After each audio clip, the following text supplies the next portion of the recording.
নমস্কার, কেমন আছেন সবাই? আশা করছি সবাই ভালো আছেন এবং নিজেদের যত্নে রেখেছেন। আজ 18ই এপ্রিল 2026। আজ যেহেতু শনিবার, সেই জন্য বরাবরের মতোই সন্ধেবেলা বেরোলাম মায়ের বাড়িতে যাওয়ার জন্য। এছাড়া রাস্তায় টুকিটাকি কিছু কাজকর্ম ছিল, কিন্তু রাস্তায় বেরোতে চতুর্দিকে দেখলাম যে ভোটের প্রচার এত প্রবলভাবে চালু হয়েছে যে কান পাতা দেয়। কোনো কিছুতেই যেন সে আর বাধা মানছে না। একদিকে গাড়ি ঘোড়ার শব্দ, একদিকে বিভিন্ন জায়গায় বিভিন্ন জননেতার জ্বালাময়ী ভাষণ। আর এইসব ভাষণের মধ্যে দিয়ে যেসব প্রতিশ্রুতিগুলো দেন তার কিন্তু অধিকাংশই ফাঁকা।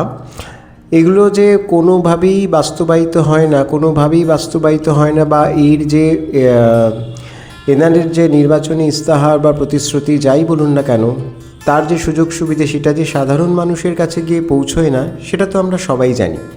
তবু আমরা এদের হজম করি, এদের অত্যাচার হজম করি, এদের মিথ্যা ভাষণকে হজম করি, সব কিছু হজম করে নিজেদের জীবনযাত্রাকে নিজেদের মতন করে চালিয়ে নিয়ে যাওয়ার আপ্রাণ চেষ্টা করি। ওই যে বয়স্ক ভদ্রলোক এইমাত্র রাস্তা পার হলেন, এই ভোটের পর ওনার জীবনযাত্রা কি এতটুকু বদলে যাবে? কিংবা এই ট্রাফিক সার্জন যিনি রাস্তায় দাঁড়িয়ে আছেন, কিংবা এইসব নিত্যযাত্রীরা যারা অফিস ফেরত বাস ট্রামের জন্য রাস্তায় অপেক্ষা করছেন, কিংবা এই অটোচালক ভাইটি পেট্রোলের আকাশছোঁয়া মূল্যবৃদ্ধির বাজারেও সে আপ্রাণভাবে চেষ্টা করে চলেছে যাতে নিজের ছোট্ট সংসারটির মুখে হাসি ফোটানো যায়। তার জীবনে কি কোনো পরিবর্তন আসবে? কারোর জীবনেই কোনো পরিবর্তন আসবে না, কিন্তু তবু আমরা সেটাকে হজম করে চলেছি। যে জীবন যুদ্ধের ঘাত প্রতিঘাতকে আমরা প্রতিনিয়তই সামনে চলেছি, সেটা তো কেবলমাত্র আমাদের নিজেদেরই। তার ভাগ তো কেউ নিতে আসবে না। আজকে যেসব নেতা মন্ত্রীরা রাস্তার মধ্যে দাঁড়িয়ে ভোট ভিক্ষা করছেন, ভোটের পর তারা কোথায় থাকেন বলুন তো? বাড়িতে যখন কোনো দুর্ঘটনার মধ্যে আমরা পড়ি বা কখনো কোনো সাহায্যের দরকার হয়, তখন কি তাদের সাহায্যের হাতটুকু আমাদের কাছে এসে পৌঁছায়? কিংবা ধরুন কোনো প্রাকৃতিক বিপর্যয়ে যখন রাস্তায় এক কোমর জল, তা সত্ত্বেও মানুষজনকে নিজের রুটির সন্ধানে রাস্তায় বেরোতে হবে, তখন কি তাদের দেখা মেলে? আমার এখনও মনে আছে, গত বছর পুজোর আগ দিয়ে যখন এক রাত্রে তুমুল বৃষ্টিতে সারা কলকাতা ভেসে গেল, সেদিন বেশ কিছু মানুষ মারা গেছিলেন বিদ্যুৎস্পৃষ্ট হয়ে। রাস্তায় বিদ্যুতের তার ছিঁড়ে পড়ে যাওয়ায় তারা বিদ্যুৎস্পৃষ্ট হয়ে মারা যান।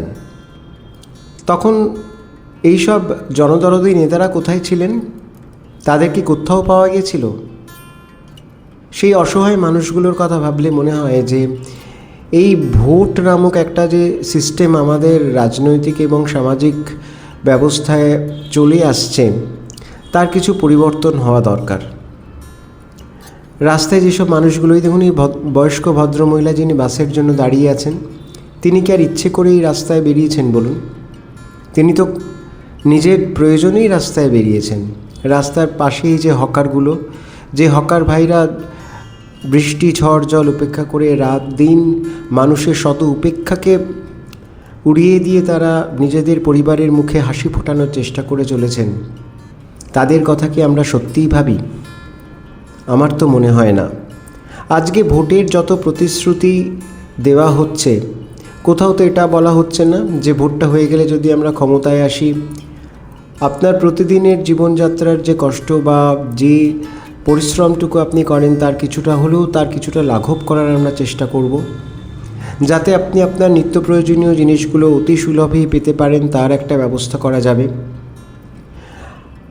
আপনার পরিবারের যে ন্যূনতম চাহিদাটুকু রয়েছে, সেটা কিন্তু কোনো ভাতা দিয়ে পূরণ করা যায় না।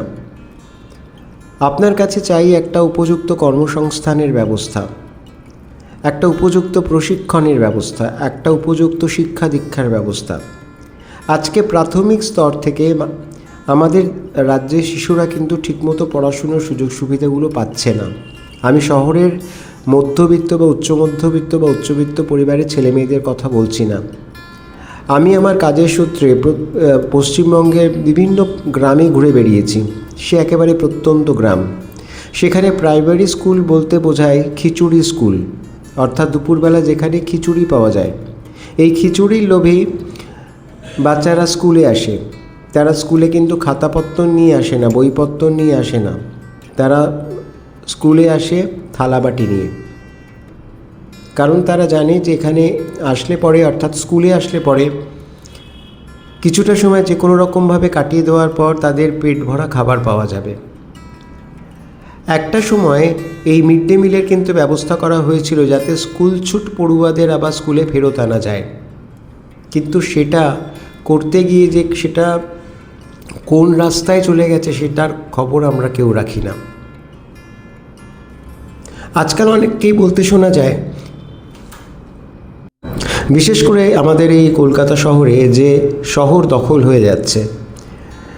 যারা এই শহরের মানুষ নন, যারা দীর্ঘদিনই শহরে বসবাস করছেন না, তারা এসে এই শহরে ভিড় বাড়াচ্ছেন, তারা ফুটপাত দখল করছেন, রাস্তা দখল করছেন, তারা শহরের যে একটা কি বলবো স্বাচ্ছন্দ্যময় জীবনযাত্রা আছে সেটাকে বিঘ্নিত করছেন। কিন্তু একটা কথা ভেবে দেখুন তো, তারা কি ইচ্ছে করে শহরে আসছেন? ইচ্ছে করে তো নয়, তারা পেটের জ্বালায় শহরে আসছেন। তারা জানেন যে শহরে গেলে কোনো না কোনোভাবে নিজেদের কোনো না কোনো কাজে এনগেজ করে দিয়ে অন্তত দিনে দুবেলা খাবার তো পাওয়া যাবে, বাড়ির বাচ্চাটার মুখে তো একটু খাবার তুলে দেওয়া যাবে। সেই জন্যই তারা শহরে আসেন। কেউ ইচ্ছে করে আসে না, কেউ ইচ্ছে করে নিজের ভিটেমাটি ছেড়ে শহরে আসে না। আমি একটা গ্রামে গিয়ে একবার, গ্রামটা মিদনাপুরেরই একটা গ্রামে গিয়ে একটা অদ্ভুত কথা শুনেছিলাম। সেখানকার মানে যার সঙ্গে আমি দেখা করতে গেছিলাম আমার কাজের সূত্রে, তিনি বলেছিলেন যে এখন তো এই গ্রামের মানুষের আর্থিক অবস্থাটা অনেক বদলে গেছে, অনেক ভালো হয়েছে আগের তুলনায়। আমি বললাম কীভাবে? কোনো কলকারখানা হয়েছে, গ্রামের ছেলেমেয়েরা চাকরি বাকরি পাচ্ছে? বলুন না না না না, কলকারখানা এখানে কি হবে, এখানে ওসব কিছু হয়নি। এখানে গ্রামের ছেলেমেয়েরা পড়াশুনো করে যদি গ্র্যাজুয়েট হতে পারে কোনোভাবে, তারা বাইরে চলে যাচ্ছে, অর্থাৎ অন্য রাজ্যে চলে যাচ্ছে। এটা কি কোনো ব্রেন ড্রেনেজ নয়? আমাদের রাজ্যের মেধা অন্য রাজ্যে চলে যাচ্ছে। একটা কথা সবসময় মাথায় রাখবেন যে আমরা যে পরিযায়ী শ্রমিকদের কথা বলি, যেটা করোনার সময় থেকে একটা চালু কথা হয়ে দাঁড়িয়েছে, পশ্চিমবাংলার পরিযায়ী শ্রমিকদের সংখ্যা কিন্তু সবচেয়ে বেশি। কারণ এখানকার যারা লোকেরা যারা বাইরে গিয়ে কাজ করেন তারা সুলভে কাজ করতে পারেন, এটা নিয়ে কিন্তু কেউ মাথা ঘামায় না। ভোট আসছে, ভোট চলে যাবে, আমরা যেভাবে আমাদের জীবন চলছে সেইভাবেই চলবো। আমাদের বুঝে নিতে হবে যে আমাদের বিপদে আপদে যা কিছু সংকট তৈরি হবে সেই সংকটগুলো আমাদেরকেই ওভারকাম করতে হবে, কেউ এগিয়ে আসবেন না। আমরা যদি কোথাও কোনো সামাজিক কোনো কি বলবো সেটাকে ডিজাস্টার ঘটে থাকে, আমরা কিছুদিন সেই মুচমুচে খবরগুলো শুনবো, তারপরে আমরা অবহেলায় সেটাকে অ্যাভয়েড করে যাব। আমাদের পরবর্তী প্রজন্ম আবার বিভিন্ন সোশ্যাল মিডিয়ায় তারা নিজেদেরকে এনগেজ রাখবে, ফোন ঘাঁটতে ব্যস্ত থাকবো আমরা অবসর সময় আমরা এটা ভাববো না যে এই ভোটের আগে যেসব প্রতিশ্রুতি আমরা পেয়েছিলাম, যে দল জিতে ক্ষমতায় এলো, সেই প্রতিশ্রুতি কতটা তারা পূরণ করতে পারলো, কতটা আমাদের দৈনন্দিন জীবনে একটা সুরাহা হলো। সেটা হবে না। সেটা ভারতবর্ষের যে এতগুলো স্বাধীনতার পর যে এতগুলো নির্বাচন হয়ে গেছে, কোনো নির্বাচনেই সেটা হয়নি, এই নির্বাচনের পরেও হবে না। এই নির্বাচনের পরও যে রাস্তায় যে পথশিশুরা হেঁটে চলে খেলে ধুলে বেড়ায়, তারা সেভাবে বড় হয়, তারা সেভাবেই বড় হবে। যেসব বেকার যুবক যুবতীরা কাজের সন্ধানে হন্যে হয়ে ঘুরে বেড়াচ্ছেন, বা নিজের মেধা থাকা সত্ত্বেও ন্যূনতম একটা অর্থের বিনিময়ে তারা নিজেদের যে ব্যক্তিগত সত্তা সেটাকে বিকিয়ে দিয়ে কোনো কাজ করছেন, সেটা তারা করে যাবেন। আমাদের কাছে নতুন কোনো কাজের সুযোগ আসবে না। আমাদের চারিদিকটা এরকমই ধোঁয়াশায় ঢাকা থাকবে। যেরকম করে এই এখন দেখছেন এইসব নবীন প্রজন্মরা কেমন নির্লিপ্তভাবে রাস্তা পার হয়ে চলেছেন, এরা ঠিক তেমনই থাকবেন, কিচ্ছু বদলাবে না। আজকে চারিদিকটা যে ধোঁয়াটে হয়ে গেছে, আবছা হয়ে আসছে, আমাদের সম্পর্কগুলো যে পরস্পরের থেকে দূরে সরে যাচ্ছে, সেগুলোও কিন্তু কাছে আসবে না। তাই এখন একটা সময় চলে এসছে, চলুন চায়ের কাপে ঝড় না তুলে, আলাপ আলোচনার মধ্যে নিজেদের আটকে না রেখে নিজেদের সাহায্যের হাতটাকে অন্তত একটু বাড়িয়ে দিই, যাতে আমরা অন্তত একটা জায়গায় নিজেদের সহমত হতে পারি যে আমাদের যেটা প্রাপ্য অধিকার, সেখান থেকে আমাদেরকে কেউ বঞ্চিত করতে পারবে না। আমরা যে সরকারকে নির্বাচিত করে এনেছি, সেই সরকার আমাদের হয়েই কাজ করবে, আমাদের জন্য কাজ করবে, আমাদের সুযোগ সুবিধের প্রতি তার সজাগ দৃষ্টি থাকবে। কারুর কোনো ব্যক্তিগত স্বার্থসিদ্ধির জন্য এই সরকার কাজ করবে না। তো সেটা ভাবার একটা বিশাল সময় কিন্তু এসে গেছে। আমার মনে হচ্ছিল এই কথাগুলো সবার সঙ্গে একটু শেয়ার করা দরকার, কারণ দীর্ঘদিন ধরে এই ব্যাপারগুলো আমার মনের মধ্যে কোথাও একটা খোঁচা দিয়ে যাচ্ছে। কোথাও মনে হচ্ছে যে একটা শিক্ষিত মানুষ হিসেবে ন্যূনতম শিক্ষা দীক্ষাটুকু তো আমার আছে, তার উপর ভিত্তি করেই যে শিক্ষা দীক্ষাটুকু আমি পেয়েছি সেটা তো আমি কাউকে বঞ্চিত করেই পেয়েছি। সুতরাং আমার তো উচিত যাকে বঞ্চিত করে আমি পেয়েছি তার দিকে আমার সাহায্যের হাতটা বাড়িয়ে দেওয়া। এটা নিয়ে প্লিজ একটু আপনারা সবাই ভাববেন।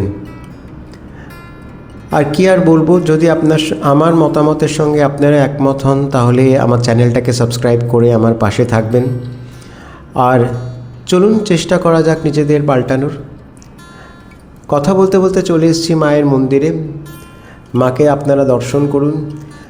মা যে শক্তি আমাদের মধ্যে সঞ্চারিত করার চেষ্টা করে যাচ্ছেন, সেই শক্তি যেন আমাদের মধ্যে সত্যি সত্যিই সঞ্চারিত হয়।